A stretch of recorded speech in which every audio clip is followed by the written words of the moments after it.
سورۃ الاعراف کی آیت نمبر 94 سورۃ الاعراف کا 12واں رکوع اور 9ویں پارے کا دوسرا رکوع۔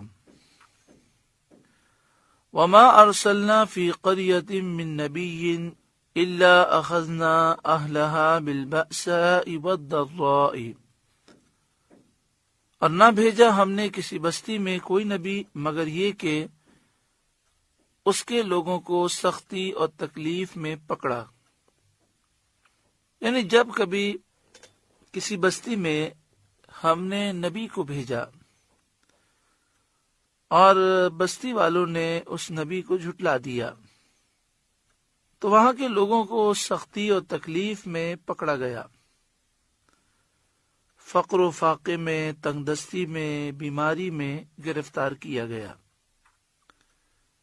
لعلہم یضرعون، کہ وہ کسی طرح زاری کریں، تکبر چھوڑ دیں، توبہ کریں، اللہ کے حکم کے فرما بردار بن جائیں۔ اس آیت کریمہ سے معلوم ہوا کہ جب کوئی نبی علیہ السلام کسی قوم میں نصیحت کے لیے تشریف لے جاتے ہیں اور قوم ان کی نصیحت پر عمل نہیں کرتی تو ابتدائی طور پر لوگوں پر سختیاں اور تکلیفیں آتی ہیں، اور یہ سختیاں اور تکلیفیں اس لیے ہوتی ہیں کہ انہیں جھنجھوڑا جائے اور وہ توبہ کریں اور اپنی غلطیوں کا احساس کریں۔ ثم بدلنا مکان السیئۃ الحسنہ حتی عفوا، پھر ہم نے تکلیف کی جگہ، برائی کی جگہ بھلائی بدل دی، یہاں تک کہ وہ بہت ہو گئے۔ یعنی سختی اور تکلیف کے بعد راحت، آرام، آسائش پہنچا دی گئیں، بدنی اور مالی نعمتیں مل گئیں۔ تو یہ چیزیں ایسی تھیں کہ بندہ اطاعت کرے اور شکر گزاری کرے، کیونکہ تکلیف کے بعد راحت کا احساس زیادہ ہوتا ہے۔ تو سختی و تکلیف کے بعد راحت، آرام، آسائش، بدنی اور مالی نعمتیں ملنا، یہ اطاعت کی طرف اور اللہ کی شکر گزاری کی طرف انسان کو لے جاتی ہیں۔ وہ بہت ہو گئے، یعنی ان کی تعداد بھی زیادہ ہوئی، مال بھی ان کے بہت بڑھ گئے۔ وقالوا، اور بولے، قد مس آباءنا الضراء والسراء، بے شک ہمارے باپ دادا کو رنج اور راحت پہنچے تھے، تکلیف اور آرام ہمارے باپ دادا کو بھی پہنچے تھے۔ ان زمانے کا قاعدہ یہی ہے کہ کبھی تکلیف ہوتی ہے، کبھی راحت ہوتی ہے۔ ہمارے باپ داداؤں پر بھی ایسے حالات گزر چکے ہیں۔ اس سے ان کا مقصد یہ تھا کہ جو پچھلا زمانہ سختیوں میں گزرا ہے، یہ اللہ کی طرف سے کوئی سزا نہیں ہے، لہذا اب ہمیں اپنا دین نہیں چھوڑنا چاہیے۔ یعنی نہ ان لوگوں نے شدت، تکلیف، مصیبت سے کچھ نصیحت حاصل کی، اور نہ ہی راحت آرام سے ان میں کوئی شکر کا اور اطاعت کا جذبہ پیدا ہوا، وہ غفلت ہی میں رہے۔ فَأَخَذْنَاهُمْ بَغْتَةً وَهُمْ لَا يَشْعُرُونَ، تو ہم نے انہیں اچانک ان کی غفلت میں پکڑ لیا، جبکہ انہیں عذاب کا خیال بھی نہ تھا۔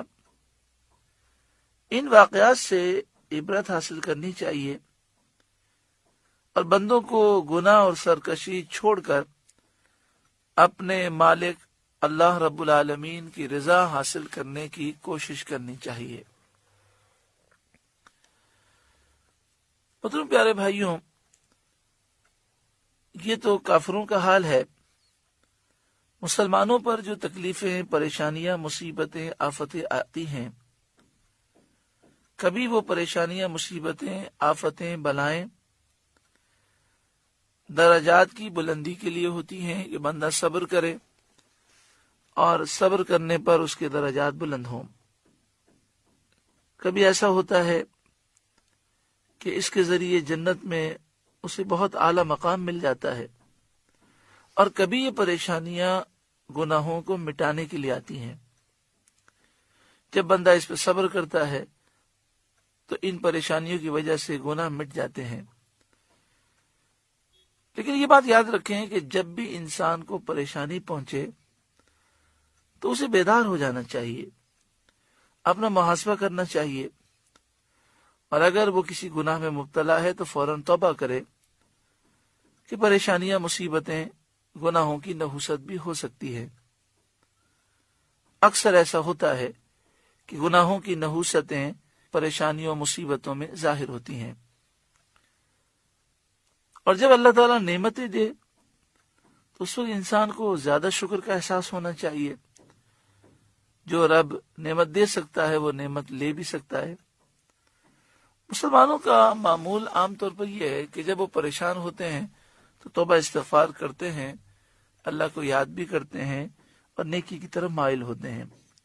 لیکن جب مال و دولت کی فراوانی ہو، بچے جوان ہو جائیں اور ان کی شادی کا موقع ہو، خوشی کا موقع ہو، تو اس موقع پر لوگ بہت گناہ کرتے ہیں، حالانکہ اس موقع پر تو زیادہ شکر کرنا چاہیے۔